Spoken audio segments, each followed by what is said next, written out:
This is our day third of learning Java in upcoming 1 minute. Today we are learning about the operators in Java. There are the three types of the operators in Java. That's arithmetic, relational and the logical.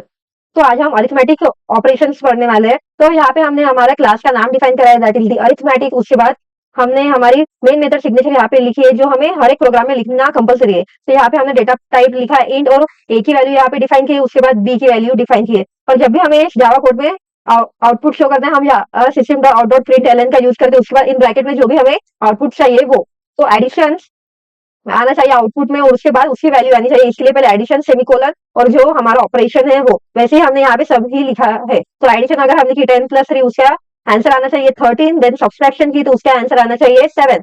Then multiplication की तो उसका answer 30 आना चाहिए। और जब भी हम division करते हैं तो most of the peoples confuse होते हैं कि 10/3 किया तो उसका आंसर 3.33 आना चाहिए, लेकिन ऐसा नहीं होता है। जब भी हम इंटीजर यहाँ पे अगर हमने डेटा टाइप इंटीजर डिफाइन किया है तो यहाँ पे डेसिमल वैल्यू में कोई भी आंसर नहीं आएगा। इंटीजर्स में या पूरे होल नंबर आते हैं, या फिर पॉजिटिव या फिर नेगेटिव। देन दी मॉड्यूलस, मॉड्यूलस हर इंटरव्यू में पूछा जाता है जब भी हम क्वेश्चन सॉल्व करते हैं इंटरव्यू में। तो मॉड्यूलस में हमें क्या आता है, डिवीजन के बाद जो रिमाइंडर में जो आंसर आता है वो मॉड्यूलस का आंसर होता है। तो ऐसे ही अमेजिंग टिप्स के लिए सब्सक्राइब टू अवर चैनल, और हम इसको रन करके देखते हैं कि आंसर क्या आता है। और तब तक अगर आपने सब्सक्राइब नहीं किया है तो सब्सक्राइब कीजिए।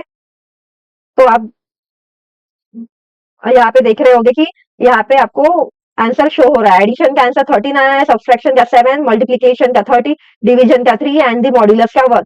देन तब तक के लिए keep learning and keep building yourself, और नेक्स्ट पार्ट के लिए सब्सक्राइब टू अवर चैनल।